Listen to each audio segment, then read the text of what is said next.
And welcome back to IGN's LiveWire. For this segment, we'll be taking a look at one of the year's big sequels, Ubisoft Montreal's Far Cry 2. Creative director Clint Hawking is here to show off some gunplay, open-world action, and hopefully some explosions in one of this year's more exciting shooters.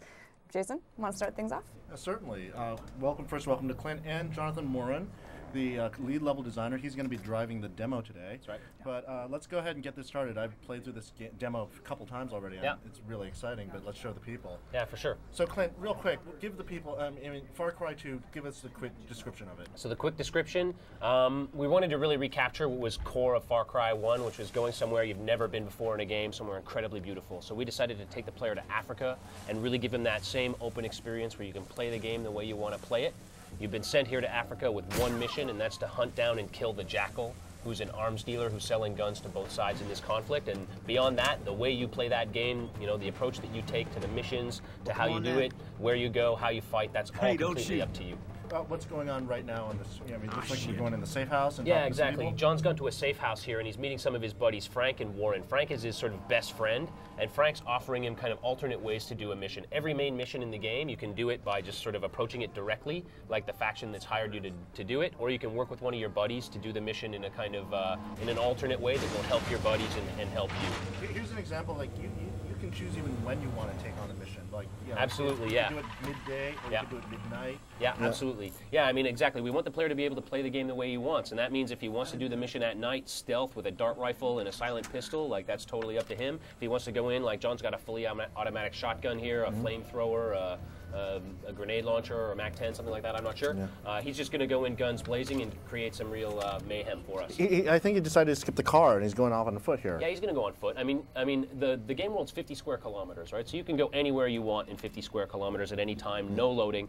But, you know, a lot of the time, we're not asking the player to drive 5 kilometers at a stretch, right? Usually the missions kind of chain locations together. You're going to hit location A, you're going to hit location B, maybe backtrack a little bit to the side and go forward. Most of the stuff you can handle on foot if you want, but the vehicles definitely speed the travel. Now, there's actually different kinds of mercenaries you can choose, and the ones, how does that work? You choose one, and the ones you don't choose show up in the game? Absolutely. You choose your avatar from a collection of 9 of 12 buddy characters. So there are 9 that you can choose from, and the one that you choose becomes your character. The other 9 plus 3 extras go on to populate the story of the game. Yeah, he went in kind of at sunset, it's maybe 9 p.m. or something like that, so he's got the sun in his face. That's going to be tricky for him.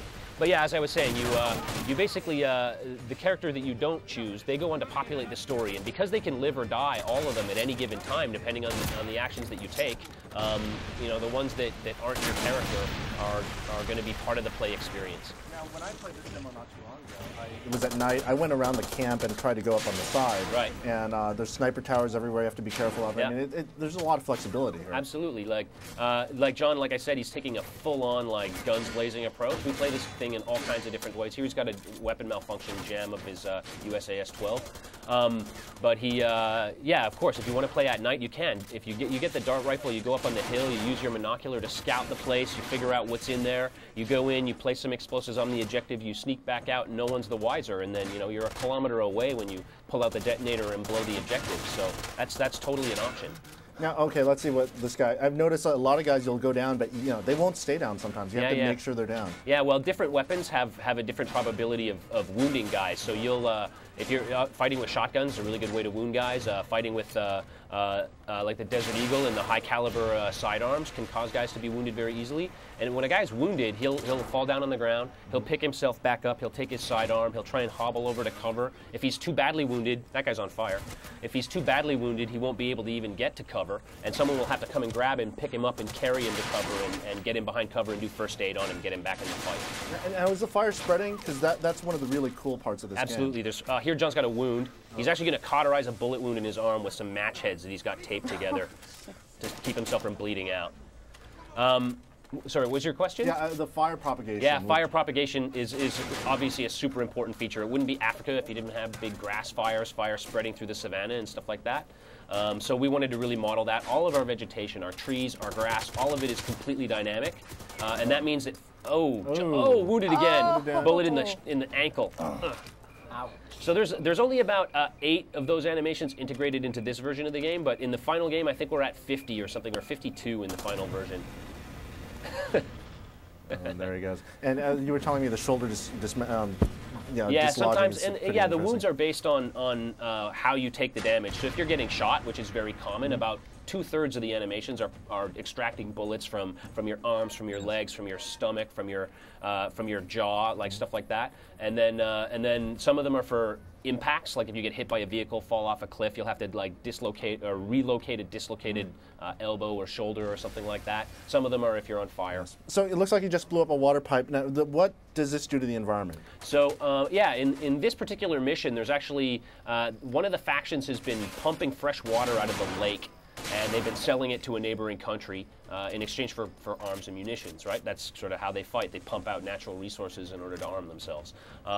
In this particular mission, when you destroy that water pipeline to disrupt that source of income for one of the factions, the river that's underneath here actually floods. So the pipeline explodes, all the water gets poured back into the environment, and the river itself floods over the course of several hours of the game. For the purposes of the demo, we had the river flooded just so we could keep things moving along more quickly. And it's more than that, actually. There's a location in this map that's a diamond mine.